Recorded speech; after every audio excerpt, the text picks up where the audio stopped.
Hi there, Zamir for NerdTube. So a new Assassin's Creed game is in our horizon. In November 2024, Assassin's Creed Shadows comes out, and that game has a lot of controversy just from the cinematic trailer that was revealed the other day, and I'll get to that in a moment. Since 2008, we've been getting Assassin's Creed games almost on a yearly basis. That's because these games seem to be very popular and definitely a money maker for Ubisoft.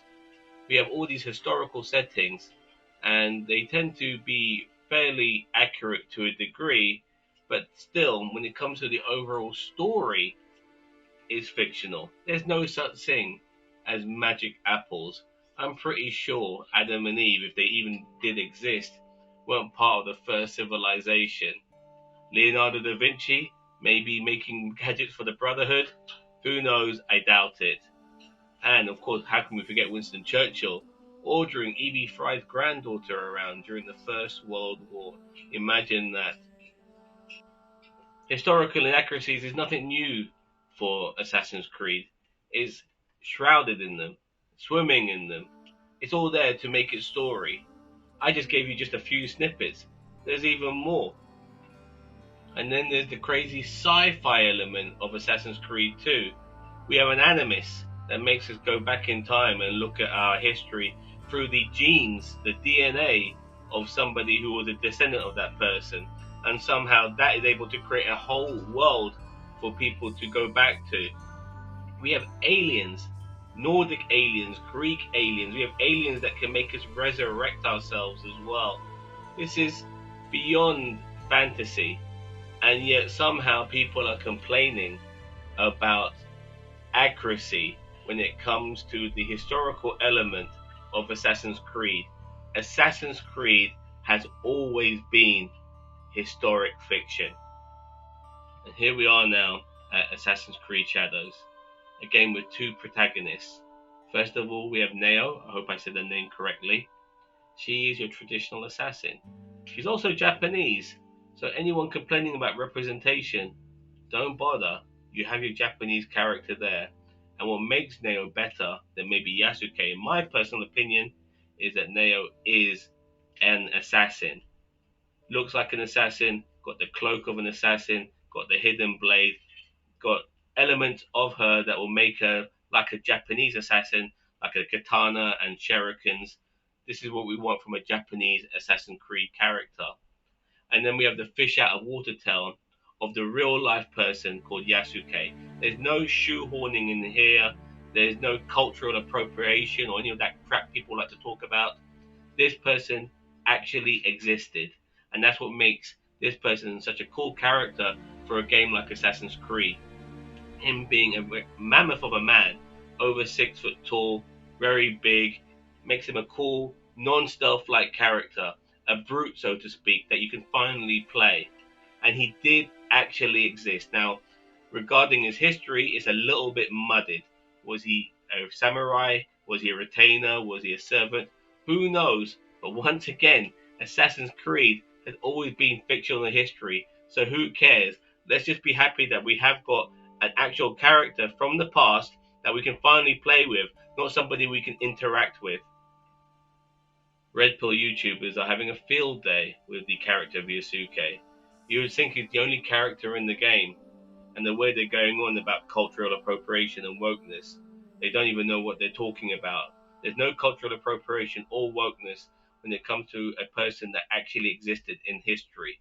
They go on about history all the time, yet they don't want to acknowledge that all the other previous protagonists of Assassin's Creed were not real people, and this time we have a real person, and they still don't like it. You can't keep these red pillars happy. Now, don't get me wrong, I personally think that the people who make this content are not too fussed, but they know their audience. These same red pillars have no problems with Tom Cruise in The Last Samurai or the character John Blackthorne in Shogun. Now, these are shows where we have white protagonists, mainly surrounded by Japanese people. No issues there. But the moment you have a black guy as one of the main protagonists, all of a sudden it's a problem. And the ironic thing is that Yasuke, this black guy, actually existed. Fortunately, there are YouTubers out there who are against these red pillars and call them out. And I stand with them. I'm calling them out as well. You can have an issue with Ubisoft, you really can, but it shouldn't be about a black person that actually existed and now they're in a video game and you don't want to play as this person, even though there is a Japanese person you can also play as. No, your issue should be more about things like the price of the other editions of this game. Shadows, Outlaws, they're going to be charging an astronomical amount of money for their gold and ultra editions, and that should be a problem for everybody. Also, Ubisoft have in the past had a reputation of having very similar gameplay in all their games, repetition, grinding. I mean, they pad their games out like this, but the reality is they're just giving us the same old with a different skin. And this should be a problem for some people as well. Not for everyone. I know some people, they have no problem with repetition and grinding. I personally do. I think variety is the spice of life. But let me know out there in YouTube land, what do you think? Are you with these red pillars? Do you have a problem with somebody who's not Caucasian, who's got too much melanin in their skin? Or maybe somebody who's got a vag and you don't want to play as them either? Is that your issue, even though the cultural appropriation is there with that person because they are the actual nationality of the land that this game is set in, but they just don't have a dick between their legs, and somehow that's the problem with you, and you don't want to play the black guy either?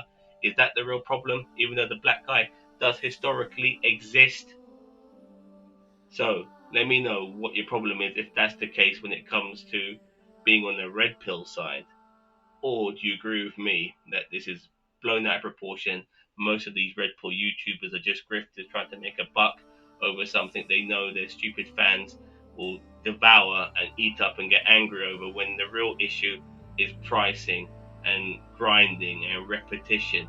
That's the real issue there. Let me know what you think. Please subscribe to us here at NerdTube. Leave a comment below, like all of that stuff. That'll be very much appreciated. And don't forget, NerdTube, remember it.